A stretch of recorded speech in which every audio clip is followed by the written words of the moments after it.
Welcome to the Inside Sales Enablement Podcast. Where has the profession been? Where is it now? And where is it heading? What does it mean to you, your company, other functions, the market? Find out here. Join the founding father of the sales enablement profession, Scott Santucci, and trailblazer Brian Lambert as they take you behind the scenes of the birth of an industry. The Inside Sales Enablement Podcast starts now. I'm Scott Santucci. I'm Brian Lambert, and we are the Sales Enablement Insiders. This podcast is focused on helping you be more successful overcoming the sales complexity inside your company so that your salespeople can be more effective in the market. If you're an enablement leader looking to elevate your function, expand your sphere of influence, and increase your impact with customers, you're in the right spot. And as you guys know, we usually start with a framing story, and I'm going to do it this time, Scott.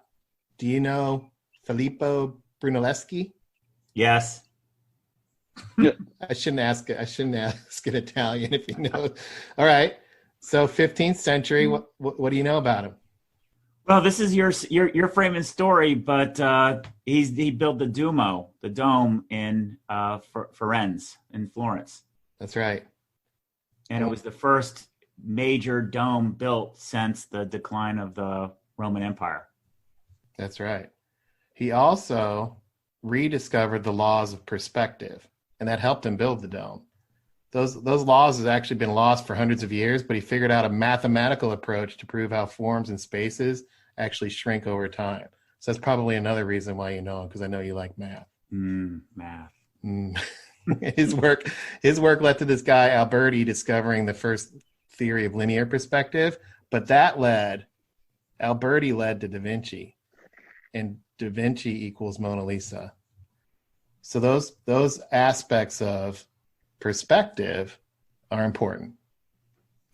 So I'm resisting the urge to geek out about Renaissance Italian history. Really, really, really resisting the urge. But I think the real point is, what the hell does that have anything to do with sales enablement? Good question. Well, in my view, especially since that time, there's been a lot of actually advances in using different mechanisms, math, et cetera, to aid in the recording of reality, of moving a three-dimensional world into a two-dimensional space. Some use math, some use machines, some thought that they were artists, others were scientific. But that simple concept of, translating reality of what you see onto a flat picture plane is challenging. And I often feel like that with sales. Sales is multidimensional, and sometimes it gets into a two-dimensional space, and we can lose perspective and we can lose what reality is.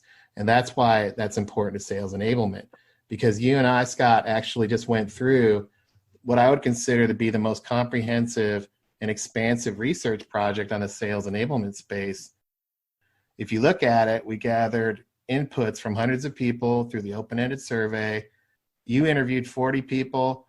I interviewed 10 or so, 15 or so. We conducted 6 panel deep dive panels with 18 experts, and we talked to many CEOs. And we're here on the dawn of the webinar that's coming up where you're going to share the perspective of all that and what you've learned and what the key executable insights are. So when you look at how that went through, I thought it'd be good to take a pause here and talk about the approach that we took, and also bring on somebody to help us do that. So I actually have a special guest with us here, Erich Starrett. Hey, Erich. Hey, guys. Dr. Lambert, Santucci, how you doing? Honored and humbled to be here with you as an insider. I'll tell you this, man, this series has been amazing, groundbreaking, and it's spun me in circles I didn't see coming. Thank you so much for investing the time to do this. For those of you who don't know, Erich is the only person that's ever worn my lab coat. That's right. I thought that was between you and I, Scott. Well, there are some pictures. Oh my goodness. That's a San Antonio Sales Enablement Society conference story. So for those of you who are in the Sales Enablement Society, ask him. And also, I'm very grateful for you to be on here. You're a chapter leader for Atlanta, right? Yes, proud to be so. Thank you, sir. what we're doing here is talking about our panel, and I'm very curious, Eric, about what it is that you found so intriguing about it. Well, I'll tell you what, it's from the organic get-go, the sheer fact that you were bold enough to put together a survey that wasn't a circle the number. First of all, I had to actually stop what I was doing during the day when I received it and think. And I love when something challenges me to stop and think. And in fact, it spun me so hard on some of them. I was like, hey, Scott, I'm going to need some more time on some of this stuff because sales enablement is so important to me. And you know my backstory, and we'll probably get to that in a little bit about how my identity and sales enablement have merged. But what you all are doing in this series of throwing out crazy, dangerous, really open-ended questions that could open up to anything, the current state of sales enablement, and then the way that you've actually synthesized the responses into something that can be consumed, which, by the way, is a big whale to eat. But I love how you've done the little things, like you've created a landing page that breaks down how all of this evolved from the first series of, I think it was 5 different podcasts, where kind of these questions started coming up at the beginning of COVID when you did the COVID panel, and you started to go, well, hey, there's something here. Let's go ahead and put a stake in the ground and look at the state of sales enablement. Then you throw out a survey with wide open questions. And so the way that you approach that is to turn around with a series of panels of like-minded folks looking at it from 6 different angles so far. And I hope and pray that there are more different angles to come from, because every new panel is sharing more insights and new synthesis that I didn't see coming, especially from something that wasn't ranked. And when there's not a metric associated with it, I was a little wondering how you were going to bring this all together. And I can't wait to hear what you did guys do on the 19th, by the way. So Insider Nation, Erich Starrett, he's a connector. And as you guys can tell from his energy, he creates a spark anywhere he goes. So I met him actually about a year ago. We're almost at our 1-year anniversary of the podcast. Sir. And also meeting you, because the podcast just come out. You pinged me on LinkedIn and you're like, hey, this podcast is cool. And I'm in Atlanta. And I said, hey, I'm actually going to be there next week. I had a sales call and I was coming down. So you and I connected, and you had a Topgolf membership. And so we hung out at Topgolf, and I think we waxed poetic about sales enablement for like 4 hours or something. Yep. It was like half the day. It was awesome. So fast forward 8 months, you're now, as Scott said, the Atlanta chapter leader, and also you're here. I invited you on because you kept pinging me, and it sounds like you're talking to Scott as well through LinkedIn and when it first started about this process we're following. And I thought it would just be great to get you on and unpack what we did so that we can, 1, document it, 2, hear what it meant to you, but also 3, make improvements going forward. One of the things that we did to try to help with that, because we knew volume wise from the end, in the beginning, we were just following the process. It's not like we knew exactly how many people would volunteer to help us, things like that. But as we were going through this, we started documenting what was going on, and through the website, right? So when you go to insidese.com, that we put the method up there, and we were actually updating that almost daily. So that's a call to action to everyone listening to this. Start with the results on the site, the methodology, the approach. I love, as you all do on an ongoing basis in your podcasts, you do such a good job of not just posting a podcast, but providing a little bit of a backstory, and as well some additional follow-up on what happened, some notes on what happened during the individual podcast. But y'all took it up a notch on this one. In fact, that's part of the reason I love being on this call, is when you go to the research, I think it's insidese.org or .com/research, that in fact, you find the entire backstory, which was fascinating to me, including words like ethnographic research and phenomenological, which were not in my vocabulary. Mine either. Yeah. And I heard that on the call. I loved it. I'm like, Oh my goodness, thank goodness. I'm not alone in the phenomenological and ethnographic not being part of my vocabulary. But the fact is that between the two of you, you've both leveraged your gifts to invest in not only an amazing approach, but you've documented every single piece of it and the background of it. And the fact that it's not funded by any one organization. These are real people showing up, taking time out of their day, hitting pause like I did and going, holy crap, this is some really thought-provoking stuff. And that is what creates a synthesized, thoughtful state of a sales enablement result. And again, I can't wait to hear what y'all come up with.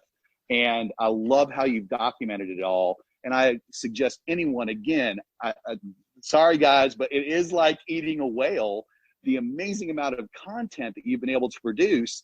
But the fact of the matter is you thought about that, and you thought about your customer. You thought about me. You thought about Insider Nation and those that are just showing up for the first time. And you documented all of that so well on the website. To anyone listening, if this happens to be your first podcast in this series, please go look at that site. And I guarantee you hours and hours of thoughtful conversation, great questions, great interactions from 6 to 12 different angles. And I believe there are more to come. Questions from you, Eric. This show is really, I want you to fire away. You said you had some questions, and I thought that would be one of the best ways to really pull it out of our heads, right? We're pretty close to it. The webinar is coming up in a couple days. What questions do you have? Well, for me, I'd start with, I'd love a deeper peek behind the curtain, guys. I mean, I've read the website, but how did you come up with this thing? Like, I understand it came organically out of that first series on COVID, but it seems like such a great amount of thought was put into the survey. The different, I think you've had 6 different panels at this point that have kind of chimed in. I'd love to get that inside the Insider Nation behind the curtain look at how you pulled this off. What's going on? How's the sausage being made? What are you finding without giving away the stuff on the 19th? But tell me how this all came together for me and my peers, please. Well, what do you think, Scott? Should we maybe, we can take a kind of a series, date-driven how approach, but I think it's probably better to start with the outcomes or the goals around it, or maybe even. Well, I think let's start with the survey itself. So, yeah. Okay.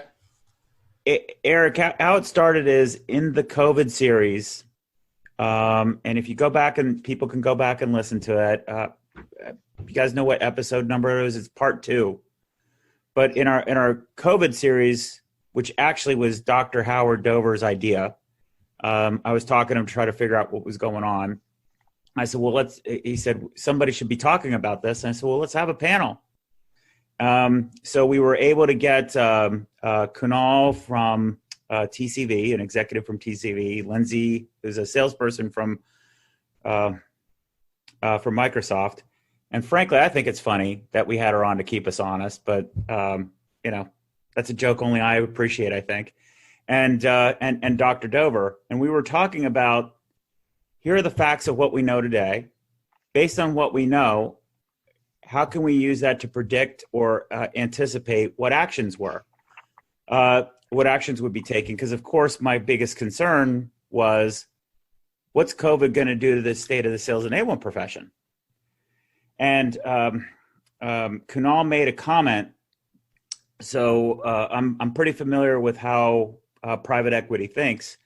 Made a comment that was disconcerting. And really the comment had, I wish I had the quotes. I think, Brian, maybe we should pull out that exact moment in time.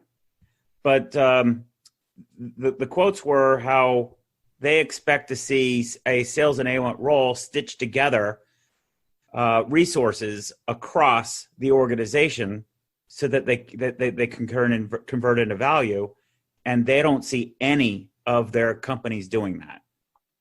And to me, that's a big red flag about what I think sales enablement is and what the advantage of being strategic about it. So that was really the motivation of why I wanted to create a survey. Is that helpful? Is this the kind of stuff that you're looking for, Eric? Or because I can go through point by point by point. But it is. It's super helpful, and it's to get to an end. So I have some questions on why you didn't do what you didn't do. So for instance, I didn't hear really, I'd love to hear the chief marketing officer's view. I think it was the fourth or fifth panel where someone called out, well, pretty much sales enablement's going to get gobbled up by the chief marketing officer, right? And I thought that was a pretty good point, that there was not yet a panel on that. It sounds like you might have it in the works, but maybe a little bit of a peek behind the curtain on some of the folks you haven't yet talked to.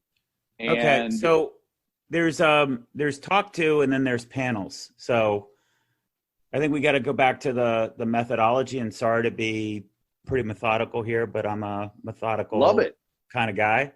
That's why I'm asking the question, Scott. Thank you. So the first thing was, so what was the inspiration? So then the next thing is, before you do at least how I've learned, before you do a survey, figure out what's the question you're asking. Okay. And I'm a big fan of having the least amount of questions possible, and not designing a survey that's too much. So when I was putting that together, my first draft was, well, this is all stuff that I want to know.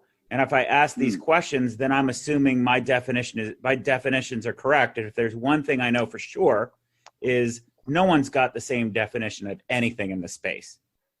So that drew me more to open-ended questions. So I said, all right, I know from experience it's really hard to get people to respond to open-ended questions. So I said, if we get 25 responses, that would be great. Let's design this that in a way that would be most insightful. So we use the idea of business within a business as a construct. Why is that a construct? Because if you're running sales enablement strategically, you're orchestrating resources across the board, and that's really what a business is designed to do, is to convert shareholder money, do good stuff to it, make value for customers, and then everybody's happy. That's theoretically what a business should be. So organize the survey that way. So the goal was to get 25 responses, and then we got the responses back, and in 1 week we got 70. And I don't know, so because you completed the survey, you got to get the responses. It was an overwhelming amount of information, wasn't it, Eric? It was, and that's part of the reason I love that I'm the insider y'all chose to get to come and ask some of these questions, and it's really helping. So in that survey, when you're getting them back and you're reading them, and like, oh my God, we've got 20, we've got 50, we got so many. There were two things that were going on in my head, right? Thing number one was, this is a lot of analysis to do. And the second thing is, if I do it myself, I'm just putting my own bias onto it. So what I did is I drafted up a program that I called a guest analyst program. So one of the things that I know, this isn't pro-Trump or not pro-Trump. I'm not making that delineation. But one thing I agree with them on is fake news. I think we have a lot of fake news, and I think we have a tremendous amount of fake news in sales enablement and sales regardless. So one of the things that I learned at Forrester, or that we have Forrester, is we do our own analysis as Forrester analysts. And I said, this is an opportunity to break the mold on that. What if we deputize, for lack of a better word, a whole bunch of experts out there? And what if instead of having our viewpoint confined by the politics that exist within my company at Forrester, or the politics that exist within Gartner, because there's a lot of politics in those that actually do shape what the research is, we are free from any politics. So let's embrace that. And I'm thinking, what if I were able to get 20 people that I know from all angles of sales enablement? So the design point of the survey was to get what sales enablement people think. Then the idea of the guest analyst program is to get people who aren't sales enablement people think of this study. So I drafted, I think it's two or three pages. Brian helped me draft it, and outlined what our program was going to be, the guest analyst program. So how do you give people context about what they're participating in? What's the ask of them? How you're actually going to schedule? How do you schedule 20 interviews, for example, when everybody's so busy? We set the idea of we're going to have panels and we're going to do this all in a 6-week period of time. How do you schedule that? How do you get it going? So we gave representatives also, how do you describe what a panel is before you actually do one? So we wrote all those things up and we said our goal is to do 3 of them because it's pretty aggressive to try to do these. And I said, here's a list of types of panels that we'd want to do. So I think my list of representatives had 12 that we'd love to do. I'd love to do a CFO only panel. We got pretty close to getting a CEO panel of the vendors in this space. Could you imagine how cool that'd be? Maybe we can still. Oh, I'd love it. Don't so give up. Don't give up. Fight for that one. All those. Those are great. Yep. But it's just sort of the timeline because you have to have time to do the podcasts. You got to do the interviews for everybody. So the whole process was there was a step between the survey and the panels, and what that step was interviews. So I interviewed. So what the interview process was, I sent that note out. I only got 3 to 4 declines. 2 of them were VCs who don't cover the space anymore. One of them was Marvin Spears, who runs Sales Enablement Strategy and Operations at Wells Fargo. So you can probably imagine that they were a little busy. And then somebody else. So I was really delighted that people took me up on the offer, and instead of having 20 guest analysts, I did 43 interviews. And what I had to do for each one is write an outline, an outline of what we're going to cover. I sent them the sample, the same set of data that you looked at. I sent them that. We scheduled a time to talk. I asked them beforehand to read the information. I did those interviews. I asked them all the same set of questions. I didn't share much what I thought, just asked them what they thought and wrote down all the notes. So that was the interview process. So can I just recap real quick what I heard? Sure. Just to make sure our listeners are in the same and they're tracking, right? Because there's a how piece of this that we're outlining, which I think helps provide a frame of reference, like a scaffold. And then Eric's asking questions, it seems, perhaps into each area. So first thing you did, Scott, was, what's the catalyst for this? It's the COVID part 2, and it's at 16 minutes in on that. So that's the time hack of when that Kunal comment was made, is at 16 minutes of part 2. So that was spider senses went off because you understand how VCs think. And was that kick in the pants, so to speak, around, oh my gosh, or like, holy cow, like, what was that? What was that? You didn't explain it. You just said you knew how that they think. So that's where we'll come back to is that moment and why that was so important to maybe do the further research. But from there, you said, look, I'm going to do some research in sales enablement. We're gonna talk about sales enablement. We're going to come up with research questions, and you went through the process of, it's not going to be a quantitative, is my translation to that. You're not going to circle on a 1 to 5. You're going to use open-ended. You're going to put the survey out and try to get 25 people. We ended up with 70 and eventually 100.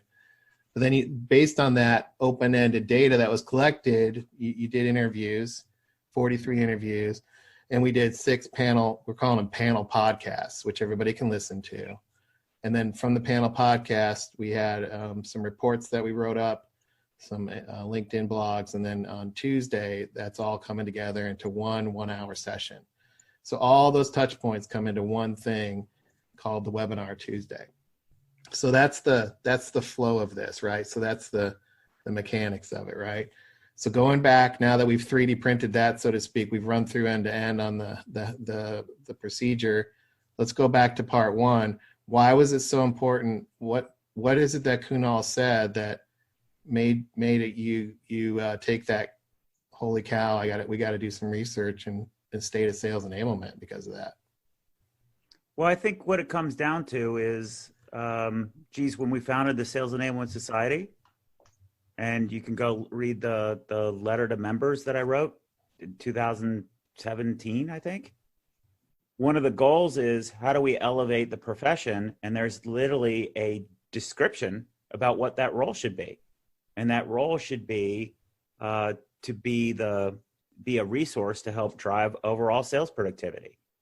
When Kunal described what they were looking for, stitching together things for better results, I was like, that's literally exactly what the society was chartered to go do. And the fact that they had no example of anybody doing it is kind of a big red flag to me. There's a clear definition of what it is, if you just remember it and stay focused on it.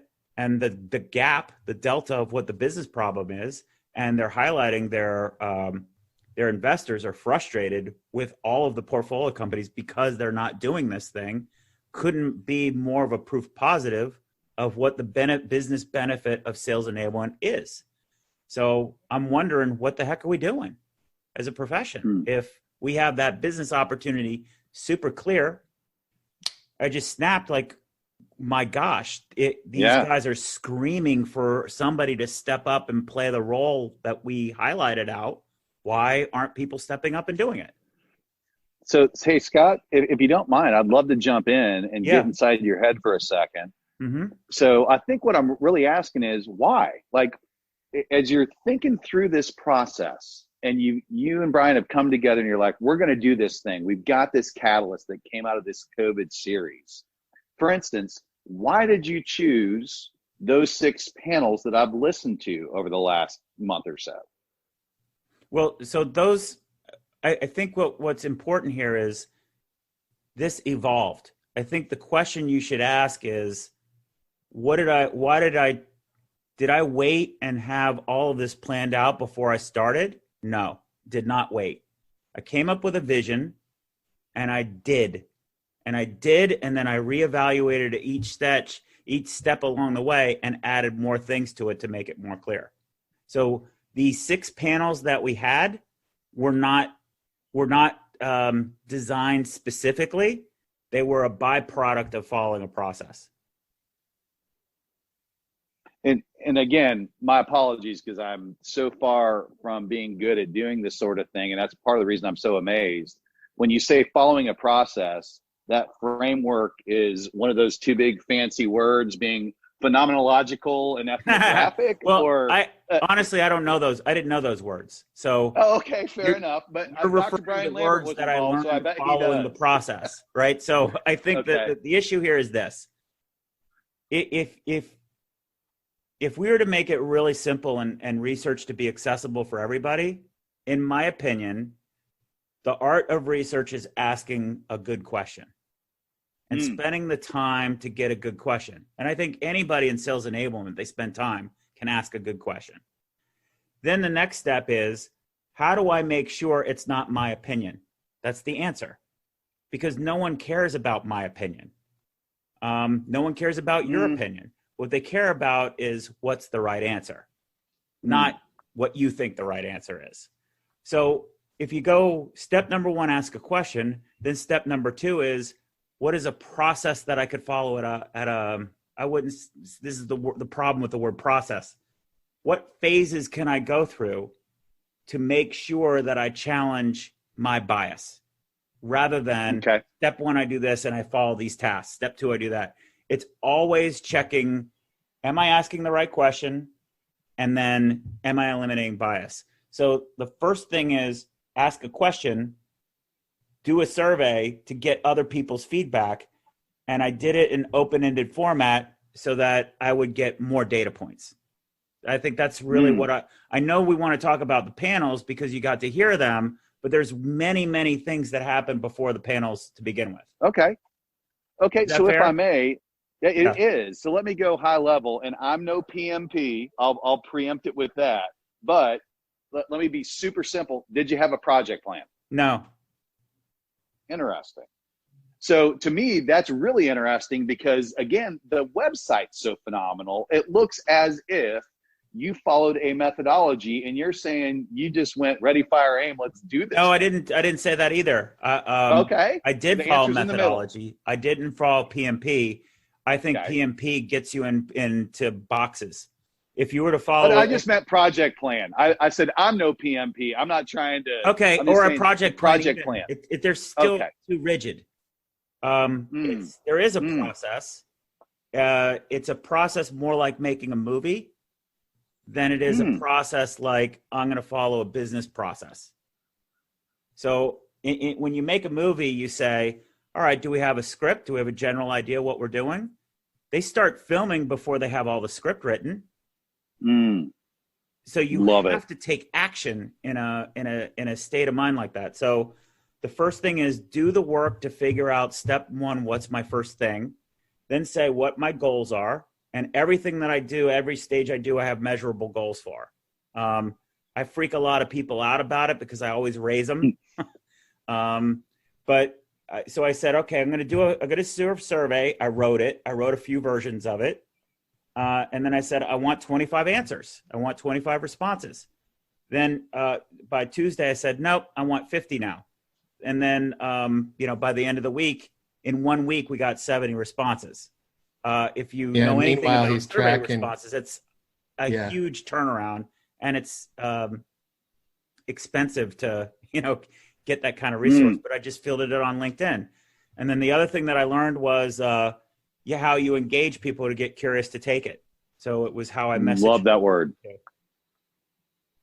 Yeah, and meanwhile, he's tracking all this. So he's like, hey, Brian, we need more people because he's goal focused, right?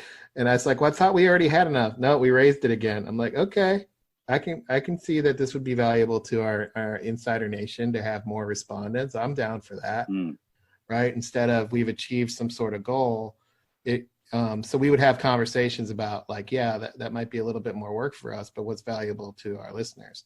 The second thing is to the question around like, where did the website come from? It's one of those things where like Scott's like, I'm getting a bunch of questions around what we're doing. And I'm like, well, I don't know, maybe we send emails to people. And he's like, that's not very user friendly.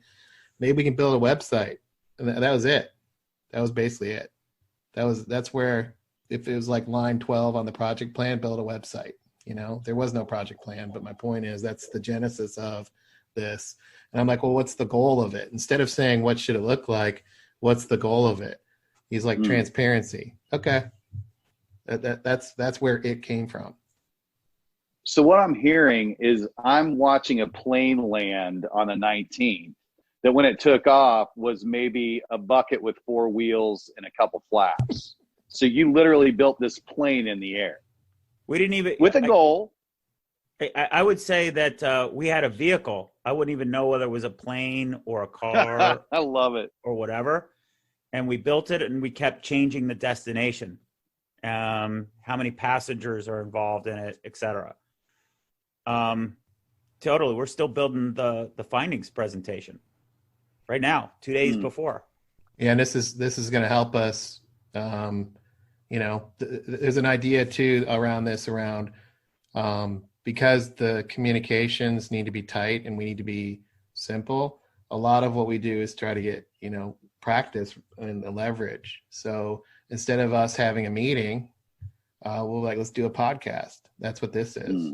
So this is helping Scott with his messaging around what's the methodology. It's helping our listeners understand, I hope, what we're doing. And then it's helping you, Eric, close the switch. So that's leverage. And I want to give you more context. I still want to answer your questions about the panels, but we have to go into, so this was the goal with the survey. This was the design. I think it's interesting when you expect 25 responses and you get 70 in a week. The quality of the people who responded were also high caliber. And you can tell if you look at the responses, people put a lot of time and effort into it. So I'm like, wow, we got a much higher turnout of our responses from open-ended survey than I thought.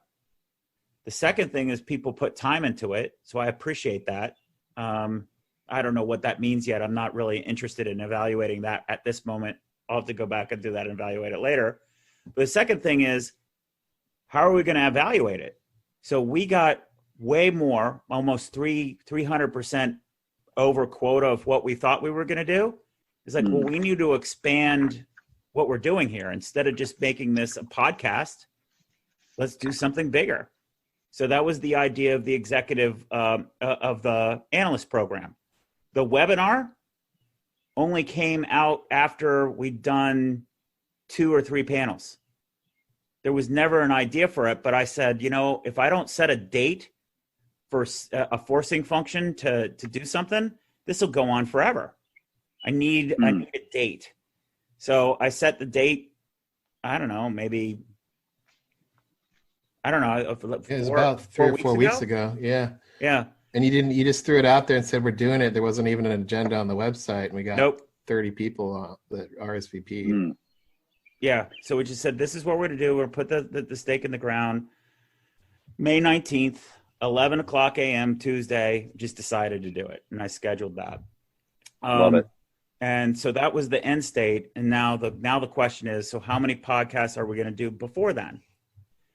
And then also, we're still sort of scheduling interviews. So the other point is, you're saying who we didn't get input in. I want to say that we did get input. I interviewed 4 the CEOs of the 4 biggest sales enablement vendors: Seismic, Showpad, MindTickle, and did I say Showpad already? SalesHood. No, HighSpot. Yeah. Okay.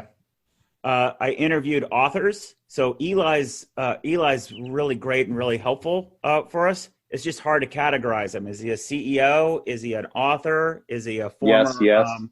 Is he a former practitioner? He's all of those. So I think Eli gets his own distinction in the story, but he's always been very helpful for me. So he's somebody that we interviewed.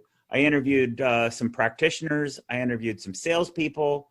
I interviewed a lot of marketers. I think that in my observation, the sales enablement community, at least the one that I'm most associated with in the Sales Enablement Society, has not been as inclusive of marketers as it could be. So I've reached out to marketers to get their perspectives. We interviewed professors. I interviewed business consultants. So a big call out to SBI. I think it's remarkable that SBI, because I reached out to a few consultants, but for SBI to participate and spend some research and tell me what they're seeing too is really is really a big deal. We had SOAR Consulting on, and actually that went so well he took over our show. So we interviewed a lot of people. 43 is a lot, and I'll tell you. Some of the things that you learn about is you have to be open-minded in these things and not so laser focused. Because I had 6 interviews one day. I can't remember exactly what that day was. And I had this weird feeling in my my question that I was focused on is, where's Sales Enablement heading? I think that's the wrong question. And where I got there was, I just got this feeling after interviewing people, everybody's viewpoint is all over the place. There's no real consensus about what it is. There's just a lot of disagreement. We could talk about definitions. We could talk about whether it's clear. And I woke up one morning and I just had this feeling of, it's a platypus. Sales enablement, it's a platypus. Is it, Eric, is it a profession?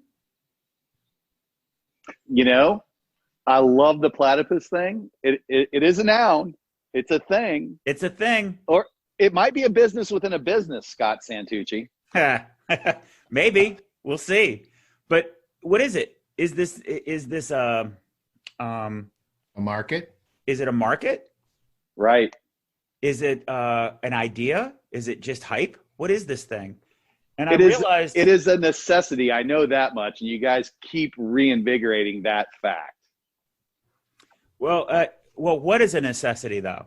Is doing stuff randomly to help sales a thing that's needed? The function, if I may, the function of someone who has the skill set to have a cross-functional view and the seat at the table of credibility in order to get everyone together with a client in mind through sales, which drives the business, is an absolute necessity.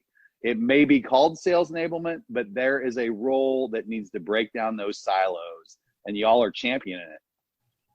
So we'll see. We'll see how that goes. I'm trying to give you the insight on the interviews. So this is you adjust. What I try to do with the interviews is be very diligent. So what I would do is I'd send out the survey data, schedule a time. I'd give them the backstory. So if you were the interviewer, I'd say, Eric, what do you know about the backstory? Well, blah, blah. So I give the same backstory. And I said, okay, you ready? Because I'm going to ask you a bunch of open-ended questions. And then you'd say, yeah, I'm ready. And then I'd say, okay, so what did you think? Well, what kind of context? I was like, you don't get no context. I literally just want to know what you think. Based on the data that you saw, what patterns did you see? And what I learned by that, Eric, is I learned that, I didn't learn this. I know this, and we all know this. Every person sees the world differently. What I learned is that there's clear patterns of how we're all seeing this differently. And what I just basically try to do is make a map of people's maps.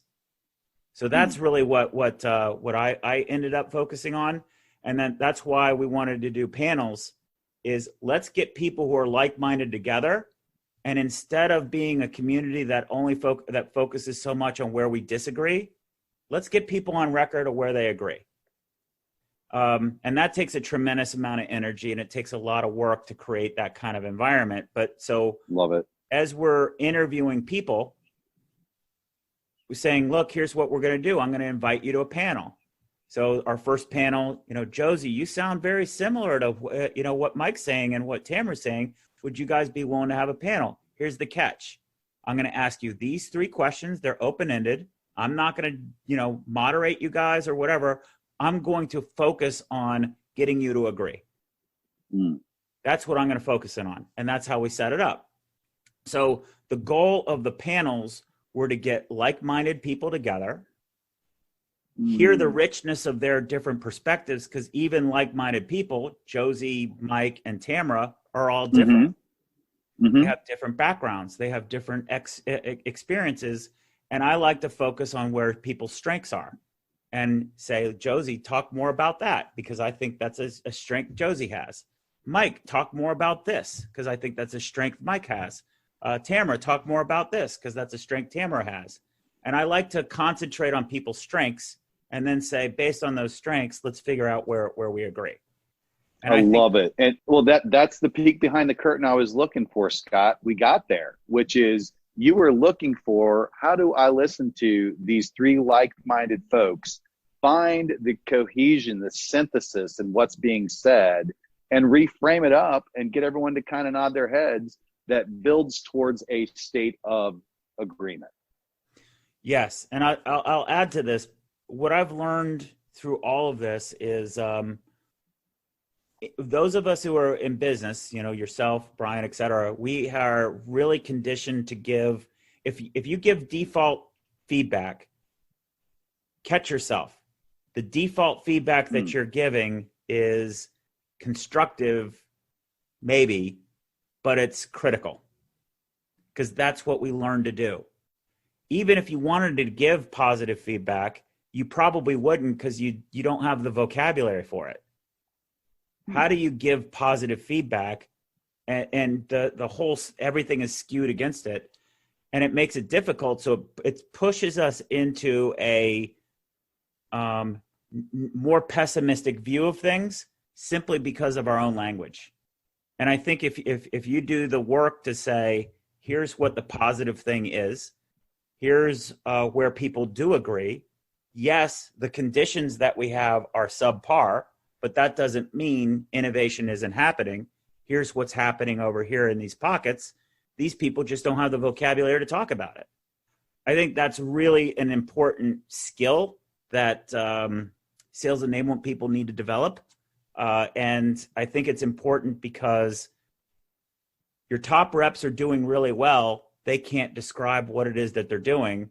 If the whole sales force is going to improve, we need to be able to skill sets to be able to translate, top rep speak, or translate, to your point earlier on, Eric, to be able to translate between finance speak and product speak, or product speak and marketing speak, or marketing speak and sales speak.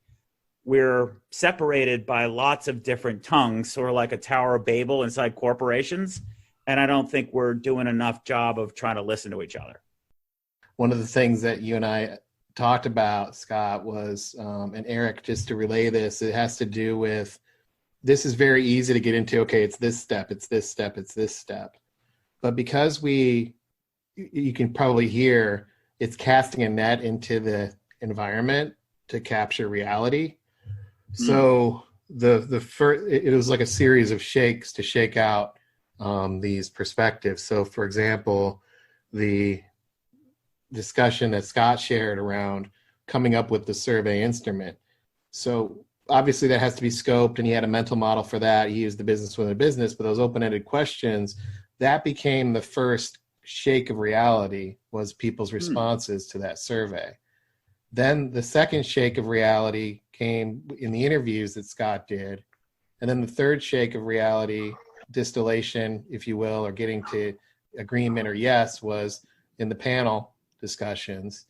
And then the final shake is the actual webinar, where that's all going to come into one place. What are we shaking there? It's not where people disagree. It's not where the gaps are and all, we're not shooting on people. We should do this. We should do that. Everybody's, needs to get their act together. It's, where do people agree? Where do people have agreement? Can go in two ways: what the gaps are, and also what the possibilities are. And I guess I'll add a third: what's working. So when you look at what the gaps are, what the possibilities are, and what's working, and you shake that through these sieves, if you will, you start seeing very clear patterns. But if we had gone in planning all this out, we would have missed them. Is the big takeaway on this idea of kind of shaking this out. Literally, we're shaking out reality, following where reality goes, and then it's all going to come into one webinar for an hour. All of this, how many hundreds of hours went into it? It's coming into 1 hour, right? So that's now, for everybody to make a decision. Do I go to the 1 hour, and is it good? Do I need to have the panel? Great, it's available for you. Go listen to that shake. Do I need to go take the survey? Go do that shake. That's fine. But all of these are specific outputs that each person builds with each other. Scott, do you have anything you want to add to that? I want to add, in the interest of, full disclosure about the interview process this morning. So we're recording this on Sunday. This morning, I wrote a thank you post out to LinkedIn, and I want to highlight why I'm thanking, the guest analysts. I asked super hard questions and incredibly direct. So in the spirit of shaking, one of the questions was, so Eric, we can role play this out, okay? Uh-oh. Get ready, Eric. Yeah, bring it. All right. Bring it. I love it. I'm in the You spotlight. read the survey results. We've already had a few questions. So, Eric, I want you to imagine a pasture, a nice pasture. Can you picture that in your head? I can see one out the window. Bring it. Okay, perfect. So in that pasture, what I want you to do is imagine there's 100 cows in it. Okay? Just nice little cows. And this pasture is, it's neither a great pasture or a poor pasture. It's just sort of an average pasture. Now, what I want you to do is, based on the survey results and everything, I want you to imagine each cow as a sales enablement leader. Okay. Can you get the picture in your head? Yes, sir. Okay. Now, given COVID, how many of those cows are going to the slaughterhouse? Well, I've listened to every minute of what you've done so far, and I believe that's 12% of them. So 12 of them, sir. Well, so you have facts, but the point is people didn't have those at the time. So Fair enough. Get people thinking. Yeah. And what was interesting about that is it caught people off guard. And I Agreed. played it up more dramatically earlier. And the reason is I like to lean in to the pessimism to see whether or not people are really pessimistic or really optimistic. Can I step in there? Yeah. So you can probably see me coming, but I'm a little bit of an optimist.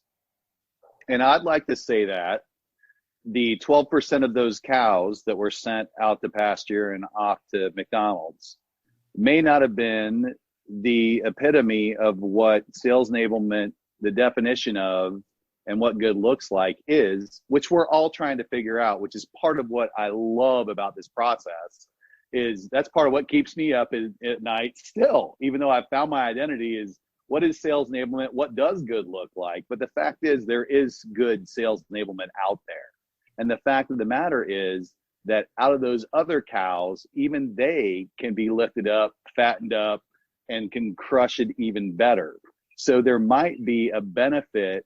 There's definitely a benefit to what y'all are doing, but the folks who are excelling in this role, I think the opportunity that you guys are putting a huge spotlight on is there's something good going on here. What is it?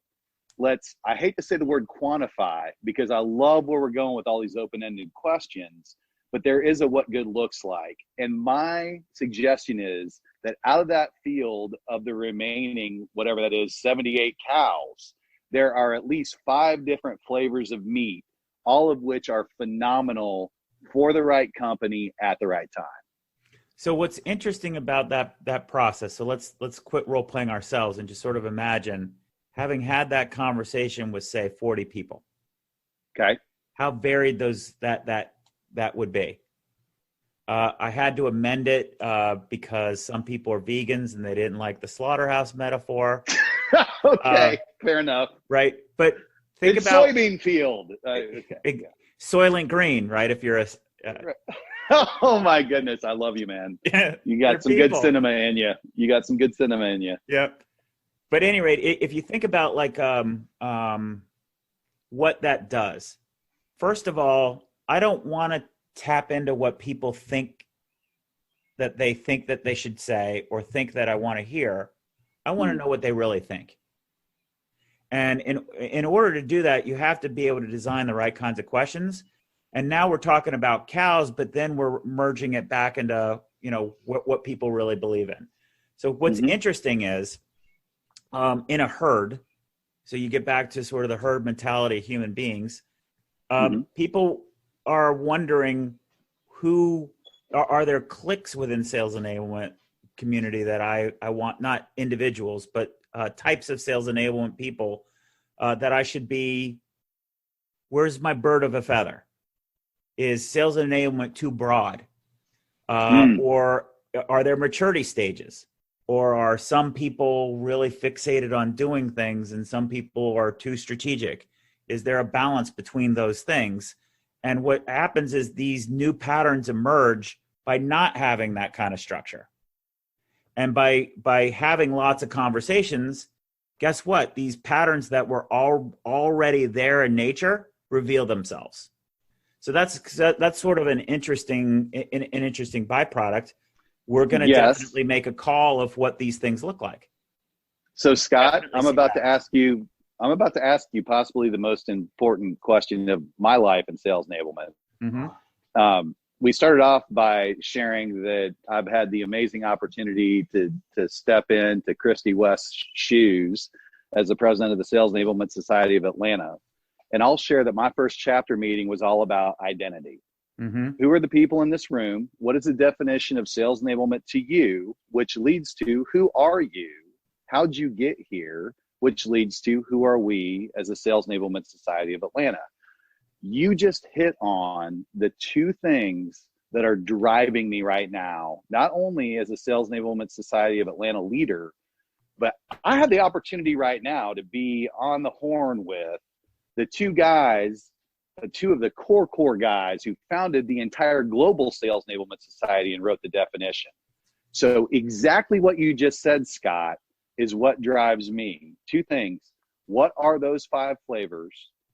What are those 3-ish levels? How do we define that? And this is where I'm going. What is the entity that brings it all together? And I'm gonna answer the question on my own, which is the society you founded is at the core where that will ultimately reside, and what you and Brian are doing in the Inside Sales Enablement podcast is driving towards what you all birthed to begin with. Okay, well, that sounds like a declaration. I would say that there would have to be a lot of change in how the society works for that to happen. And I think that so let's go to what I can answer. Here's what I can answer for you. I think step number 1 that anybody in Sales Enablement needs to ask themselves is this one simple question. You ready? Scott, you know I'm always ready. Okay. Well, one simple question. Is enablement about making reps better, or is enablement about fixing the system behind the sales force? It's a choice you have to Yes. make. No, it's not yes. You have to make a choice. One or the other. You'll have to unpack that for me, because I think by doing one, the other comes with. The reason that's a focal point is what's your primary focus. If for example you think my primary focus is to fix or make salespeople better, then your focus will not be on the system, and therefore you will be concentrating, and the scope of sales enablement becomes relatively narrow compared to what other people would do it. Can I be counterpoint? You can, sure. I mean, with I've only got me as a source of authority, and my career has been wrapped around the day in the life of a rep. I wake up, I think about what can optimize every minute, every second by the tools, by the ecosystem, beginning with the client in mind. And ultimately, if I'm focused on that, everything else falls into line in my mind, if that's where my center is. So maybe that answers your question, but I'm not clear how it does. Well, are you focusing on on improving the salesperson, or are you focused on improving the system that the salesperson works within? I am focusing on improving the salesperson by improving the ecosystem that surrounds them and enabling them to thrive. So is it your responsibility to focus on the salesperson, or is that the sales manager's responsibility? I am in partnership with the sales manager, Scott. So what are you focusing on? It's one or the other. It's the amalgam of I'm focused on everything doesn't work. That's why we don't get measurable results. And in that those two definitions, focusing on reps or focusing on the system, both of those help reps perform better.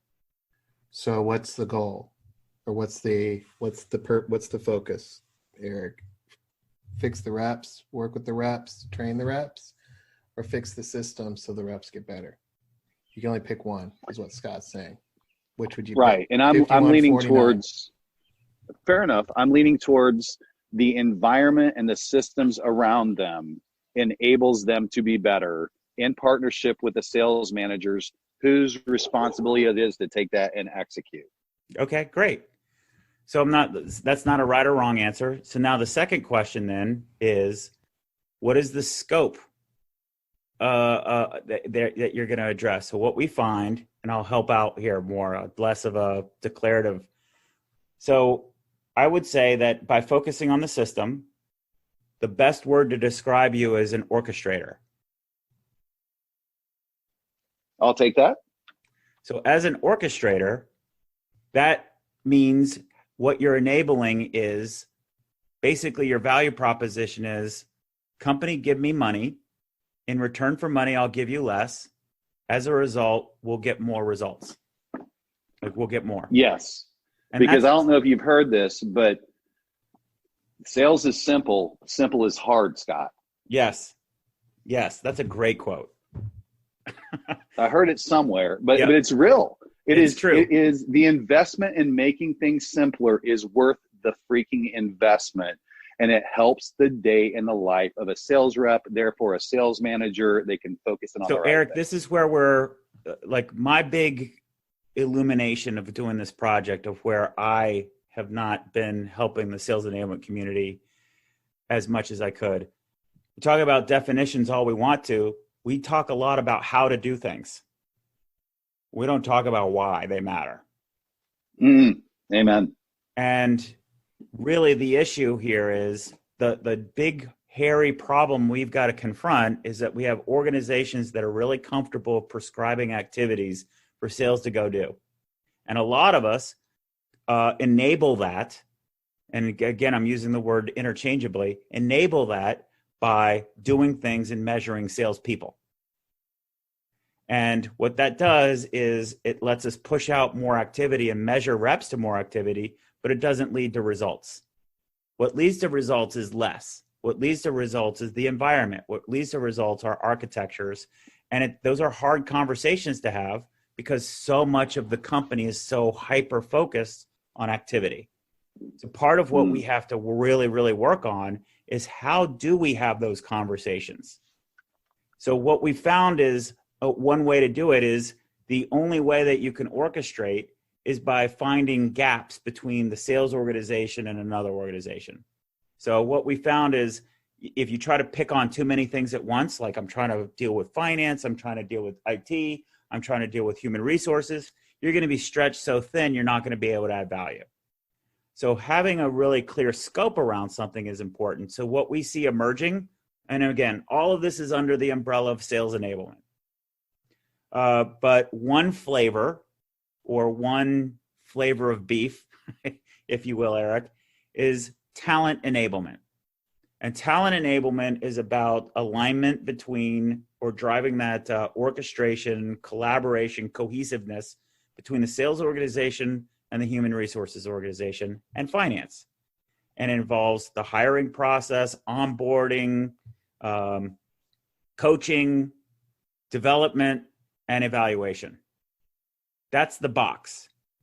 Doing that well in an architected way, what do you get as a company? You get lower churn, you get higher skills, you get people to hit performance levels faster. And that's how you measure it. You don't get involved in pipeline stuff. You don't get involved in CRM discussions and things like that. That's outside of your scope. That's outside of your box. So that's one flavor. Then there's another flavor, or another type, called message enablement. And that's working between marketing, product, and sales to stop having such product-heavy information and being more organized, maybe manage or orchestrate the capabilities in such a way that customers can see value more. So that would be message enablement. The third enablement would be pipeline enablement. Let's stop having SDRs, BDRs, demand gen, finance, managers, everybody inspecting deals and qualified leads and whether people following in on it. What about the daggone middle of the funnel? There's a whole bunch of things that can be done to smooth the whole pipeline process, but it's just not happening because there's a lot of cooks in the kitchen and it's not being orchestrated. And then the fourth area that we see emerge is organizational alignment. So think about this as there's a lot of tax on salespeople, pun intended.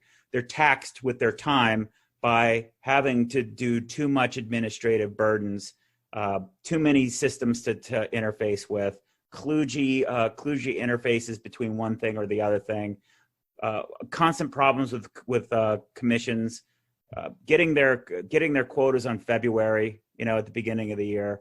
There's so many different kinds of things because these various departments who have administrative type activities don't think through the sales reality. So that would be alignment across alignment and orchestration and collaboration between the IT department, legal department, sales operations, finance, anybody having some sort of system type thing. And then the fifth flavor that we see, or the fifth type, is commercial enablement. And commercial enablement is really doing combinations of these things, reporting up into the COO's office. And we have patterns of examples of each of those.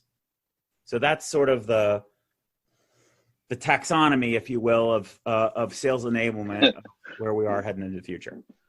Scott, come on, man. That was okay. If you aren't a doctor by now, you just officially. I think you were knighted on the 5th episode. You got to go back and listen to it if you haven't. I listened to it. You know what? I didn't want to make a big deal of it. Only one person voted yes. Yeah. There wasn't an official voting. Only Robert Peterson said I was a PhD. And Lambert. I did too, but I have no business. I have no cred. So you got 2 votes. How about that? Thanks. But the point is this. I'm gonna call you out a little bit. I'm guessing that at least some of what you just said so brilliantly, eloquently, which by the way laid out into 5, which I think is what my cows were. Okay. Yep. I love you, man. But I'm guessing that came from some of the research that y'all did on the state of sales enablement, and that's somehow tied together. Oh, who knows? Who knows? Okay. And I don't mind sharing this because this is one of the slides in our findings meeting, and this is going to be published. This is recorded before the 519 one, but yes, this will be published after. Well, I love it because somehow, Scott, just my take is the stars are aligning. What I just heard was a brilliant answer that is backed by research, that has real people involved, that took real time, that's real money, as we all know, that stopped and said, hey, I want to do simple. I want to focus, and I'm willing to make this investment in this profession, business within a business, whatever anyone wants to call it. And again, I thank you guys for this investment. And just those last 20 minutes were phenomenal and were an answer to so much. Thank you. Oh, you're welcome. The road to doing that is hard. Just so clear, though. Yeah. And doing it with Scott Santucci, he just makes it so easy. Right, Scott? Says Trailblazer Brian Lambert. I love it. I love it. That's right. I'm trailblazing. And so together, the Wonder Twins. I love it. Well, Brian, you usually do some takeaways. I got a few of my own, but I don't want to try to steal any thunder since y'all actually allowed me to come into the spotlight. Yeah, well, it's actually better if this, Eric, the way we look at it, it's better if the host or the guest steals it. So what are your takeaways?